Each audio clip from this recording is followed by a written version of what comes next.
Antarctica की ठंडी बर्फ में पेंगुइनों की एक छोटी सी बस्ती रहती थी।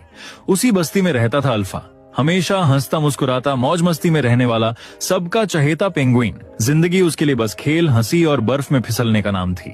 लेकिन जिस दिन उसने पहली बार जीवा को देखा, उस दिन अल्फा की धड़कनें बदल गईं। जीवा छोटी सी, बेहद खूबसूरत, शांत आंखों वाली एक पेंगुइन, वो बस अल्फा को ही देख रही थी और अल्फा एक नजर में ही उससे प्यार कर बैठा। फिर दोनों साथ साथ बर्फ में खेलने लगे, हंसते, बातें करते, छोटी छोटी खुशियां बांटते। अल्फा हर पल यही चाहता था कि जीवा कभी उसे दूर न जाए।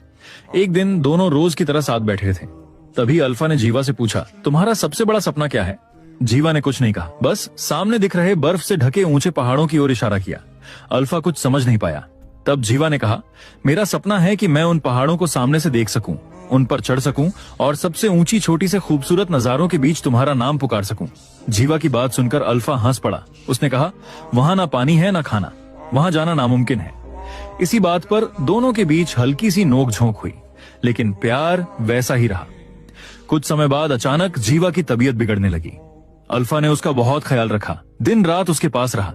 लेकिन देखते ही देखते 1 महीने में जीवा ने अपनी सांसें छोड़ दी। जीवा के जाने से अल्फा पूरी तरह टूट गया।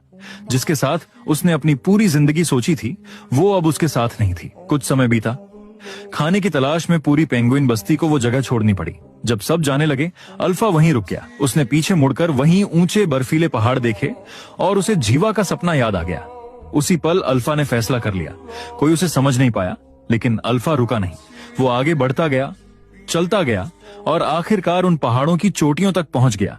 उसे पता था वहां ना खाना है ना पानी, वहां वो मर जाएगा। लेकिन यही तो उसका सपना था। अपने प्यार के लिए उसने जीवा के सपने को अपना सपना बना लिया था। अपने आखिरी 7 मिनटों में अल्फा की आंखों के सामने उसकी पूरी जिंदगी घूम गई। जीवा के साथ बिताए हर पल, हर हंसी, हर सपना। वो जानता था कि अब वो मरने वाला है, लेकिन उसके चेहरे पर सुकून था, क्योंकि उसने जीवा को अपने अंदर जिंदा रखा था, उसके सपने को जिया था और फिर बर्फ से ढकी